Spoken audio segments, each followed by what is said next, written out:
اصلا از مادر چی عزیزتره در جهان هستی واقعا. از همه جا و همه کس و همه چیز که ناامید بشیم مادر هست.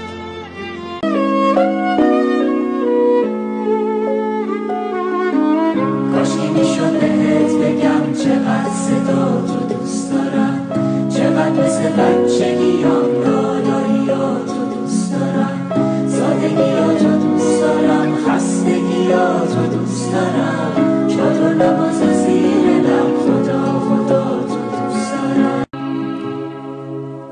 کاشکی رو تاقچه دلت آینه و شمدون میشدم، تو دشت ابری چشات یه قطره بارون میشدم، کاشکی میشد یه دشت گل برات لالایی بخونم، یا آسمون نرگس و یاس تو باغ دستات بشونم.